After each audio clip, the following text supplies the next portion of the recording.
So, good day everyone. Good morning, and I'm Jimalin Tan from Bitilet HE2A. So, for now, I'm going to discuss the most basic problem in economy. So, the most basic in economic problem is a economic problem arises because resources are scarce, whereas the needs and wants and desire of customer are unlimited. Any resources that are not scarce are called free good. So in here, isa sa mga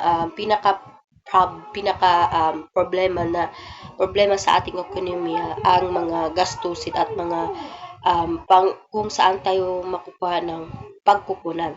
Kasi nga is mahirap siya. Pero as a consumer or as a economic, meron din tayong pangangailangan na gusto nating ninanais. Pero dahil sa walang um, unlimited na mamimili. Yan. So, kailangan din natin pagkukunan at um, bigyan ng effort sa ating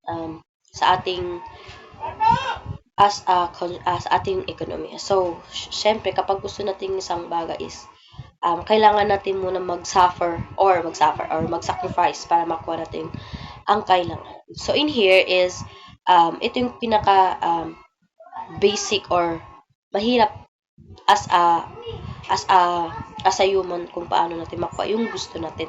So, yun na nakalagay dito is unlimited. Consumer are unlimited. So, next is ito yung pinaka basic problem as a human or sa economy. So, the basic problem is scarcity. Scarcity are limited resources is one of the most basic economic problems we face. We run into scarcity because while resources are limited, we are society with unlimited ones. Therefore, we have to choose this.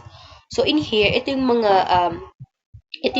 scarcity which is kakapusan ng mga economy. So ito yung limited na pagkukunan natin as economy. Ito yung first na problema na ay kinakaharap ng um, ekonomiya ngayon. So, mararanasan din natin yung um, ang kakahirapan dahil sa mga limitadong resources na meron tayo at saka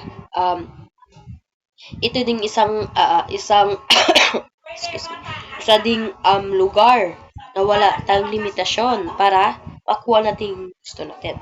So as you can see, sabi ko nga kailangan pa natin mag-suffer mag um, mag-sacrifice para makuha yung gusto natin. Pero in here, ito yung problem, scarcity ng kakapusan natin sa economy which is limitado yung gagastusin natin.